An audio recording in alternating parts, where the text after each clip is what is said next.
just harvested a bunch of bell peppers from the garden. At chore time tonight. It's a nice cool day. It's about 72 degrees outside. And so we're going to just cut them up, throw them into like quart-sized baggies, and freeze them. That's the way we use them in our family. We'll cut them up into either, you know, like fajita slices. I don't know what the fancy name for that is. Or, Sliced. They either be Sliced bell peppers. Sliced or diced. Yeah. And so we'll make some of each to accommodate our pepper needs over the winter. So what are some of the recipes that we make that we use peppers in?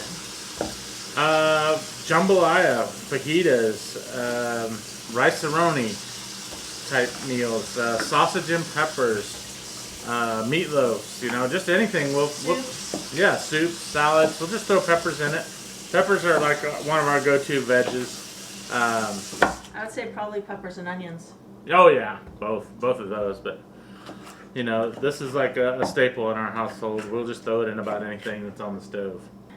Our bell pepper harvest is really late this year. We had a drought and we experienced blossom drop, which is when the bell peppers flower, but the flower falls off because it's too hot to fruit.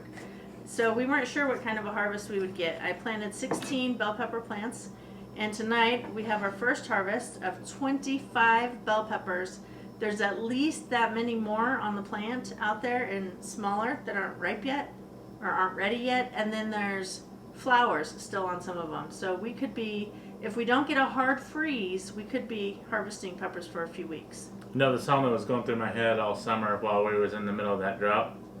Having a heat wave, tropical heat wave. Hey, if you know that movie, put it in the comments below. Let's see how big movie fans you are, because we love movies. Indeed, we do. Okay, so I want you to put the seed chunks in here because I want to save seeds for next year. I had a hard time getting that out. Gotcha, we can do that. And I need probably like 4 or 5 different bell peppers seeds. Okay. Because you shouldn't do it all from one plant. Yeah.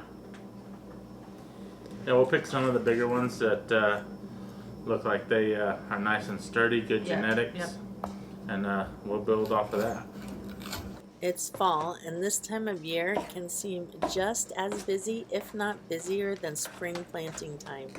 It's not that there's a lot to do, like any big projects, but there's lots of little projects like this, chopping bell peppers, slicing bell peppers and putting them to freeze, or any harvest items, canning, preserving of all sorts to be ready for winter. But it's such a rewarding experience to be able to grow and eat your own food that we take great pleasure in doing these kind of little tasks together.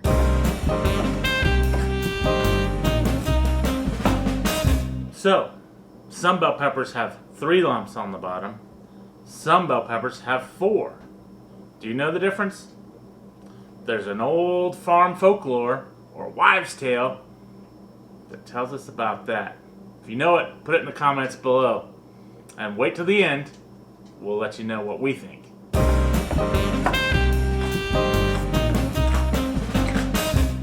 You could measure your bell peppers as you put them in the bags, but we know about how much we cook with. It's just the 2 of us in the house now, so just need a recipe for us. Also, the bell peppers will freeze better if they are laid out in one flat layer.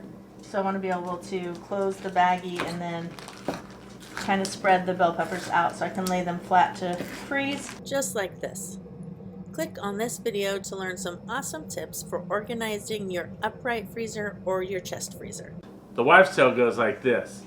If there's 4 lobes, it's a female pepper, and it's supposed to be sweeter than the other ones. That's easy to remember. Girls are more sweeter than guys.